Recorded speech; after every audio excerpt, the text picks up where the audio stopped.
Hello friends, मैं आपका दोस्त स्वागत करता हूं सा क्लासेस के इस यूट्यूब चैनल में। दोस्त, आज इस एक ऐसे टॉपिक पर हम बात करने आए हैं जिसमें आज ये बात करेंगे कि इस दुनिया धरती संसार जगत जो भी है उसमें जो जीव है, क्या इसका जीव क्या विलुप्त हो जाएंगे। तो समझिए बात को। टॉपिक क्या है? क्या खत्म हो जाएगी पृथ्वी की सभी प्रजातियां? ये एक बहुत ही टेंशन देने वाला या फिर एक सोचने विचारने वाला भी बात और टॉपिक है कि क्या इस दुनिया धरती संसार जगत की जितने भी प्रजातियां हैं क्या विलुप्त हो जाएगी।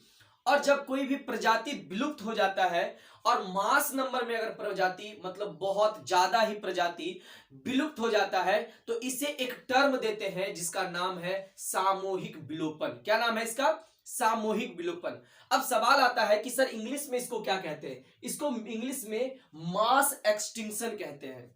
Mass extinction. जिस तरह से आप सुन रहे होंगे आसपास के न्यूज चैनल में, आप अपने सीनियर से, अपने बड़े बुजुर्ग से कि अब गोरैया या फिर बहुत ऐसे पक्षी है जो देखने को नहीं मिल रहा है, तो सवाल उत्पन्न होता है ये पक्षी, ये गोरैया, ये और सारे जीव कहां चले गए। तो इससे ये बात पता चल रहा है कि ये सब जीव विलुप्त होने के कगार पर है। अब ये बात आता है कि अगर कोई जीव विलुप्त होता है तो उसका क्या दर है, कितने रेट से वो विलुप्त होगा, तो उसको सामान्य माना जाएगा। अभी साइंटिस्ट के द्वारा ये दर निकाला गया है कि अगर सामान्य विलोपन दर की बात करें कि प्रति 100 वर्ष में प्रति 1000 प्रजातियों में एक प्रजाति अगर विलुप्त हो जाता है तो इसे सामान्य दर माना जाएगा।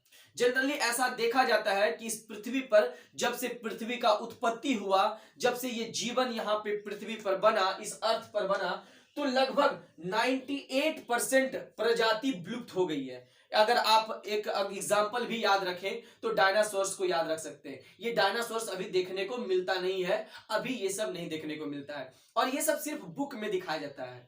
तो इससे ये बात पता चल रहा है क्या सर कि अभी भी बहुत सारे ऐसे जीव हैं जो विलुप्त होने के कगार पर है और आने वाले समय में ये विलुप्त हो जाएगा। और कहीं ना कहीं ये जो अब विलुप्त हो रहा है ये छठा विलोपन है। ये छठा विलोपन कहने का मतलब क्या होता है सर कि जब इससे पहले जब हमारा पृथ्वी बना 4.5 बिलियन ईयर एगो मतलब सर कि जब से अर्थ बना है अभी से 4.5 बिलियन ईयर एगो अर्थ का मतलब सर अर्थ का फॉर्मेशन हुआ। उसके बाद टोटल 5 बार, कितना बार? 5 टाइम्स ये क्या हो गया? ये सामूहिक विलोपन हुआ है। ये सामूहिक विलोपन कहने का मतलब ये 5 बार मास एक्सटिंक्शन हो गया है और ये 6th मास एक्सटिंक्शन है। कौन सा है ये? 6th mass extinction. इसका बहुत सारे कारण है, उस पर बाद में चर्चा करेंगे।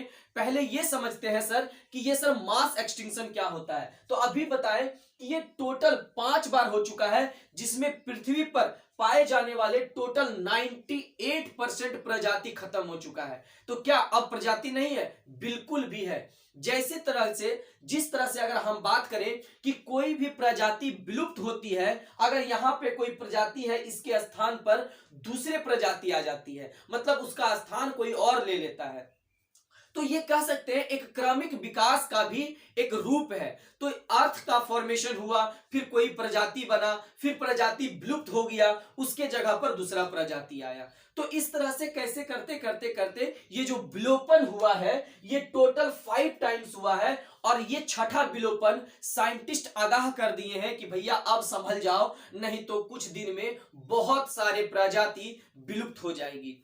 चलिए, ये बहुत ही चर्चा का विषय है, तो सबसे पहले ये बात कर लेते हैं क्या कि सर सामूहिक विलोपन क्या है। तो आपको समझ में भी आ गया होगा कि जब एक नहीं बहुत सारे प्रजाति का, बहुत सारा मतलब सर कम से कम 75% प्रजाति, 75% मतलब 75% प्रजाति अगर आपके इस वातावरण और इन्वायरमेंट या अर्थ से विलोपन हो जाता है एक पार्टिकुलर समय पर, तब उसको सामूहिक विलोपन कहते हैं। और क्या कहते हैं उसको? Mass extinction. तो अभी जितने भी पर्यावरण से रिलेटेड जितने भी साइंटिस्ट लोग आपस में करके ये मीटिंग कर रहे हैं, तो इस पर ये बात सवाल उठते आ रहा है, क्या अब छठा विलोपन छठा सामूहिक विलोपन स्टार्ट हो चुका है क्या? जी, ये छठा सामूहिक विलोपन स्टार्ट हो चुका है। कुछ ही दिन में अगर ये कंट्रोल नहीं किया जाए, ये जितने भी जो कारण है, कारण पर बाद में चर्चा करेंगे, तो ये जितने भी कारण है उसमें से सबसे अहम भूमिका मानव का रहा है। और ये मानव का जो छठा विलोपन का जो बात चल के आ रहा है, तो ये मानव को रिस्पॉन्सिबल भी ठहराया जा रहा है। ठीक है, अब बात करते हैं सर, ये जो 5 मास एक्सटिंक्शन हुआ है या फिर 5 बार जो सामूहिक विलोपन हुआ है, कब कब हुआ है? चलिए ये बात समझिए कि 4.5 बिलियन ईयर एगो हमारा अर्थ बना, और हमारे अर्थ बनने के बाद वहां पे अभी से, कब से? अभी से 415 माया। सर माया क्या होता है? Million year ago. क्या होता है? Million years ago. ठीक है, मिलियन ईयर एगो कब सर? 450 million year ago. उस समय 85% प्रजाति क्या हुआ? विलुप्त हो गया। जो हुआ था, आप सुने होंगे कोई भी time scale, geological time scale के बारे में, Devonian period, Jurassic period, Triassic period, तो इस तरह का पीरियड। तो सबसे पहला जो पीरियड था, जो सबसे पहला पीरियड नहीं सर, वो पीरियड जब पहला मास एक्सटिंक्शन हुआ था, उसको ऑर्डोवेशियन और सिलोरियन पीरियड कहा जाता है। और उसी समय जब मास एक्सटिंक्शन हुआ तो उसका नाम रखा गया ऑर्डोवेशियन और सिलोरियन मास एक्सटिंक्शन, जिसमें टोटल मतलब सर कुल 85% क्या हो गया? मास एक्सटिंक्शन हुआ, प्रजातियों का विलोपन हो गया।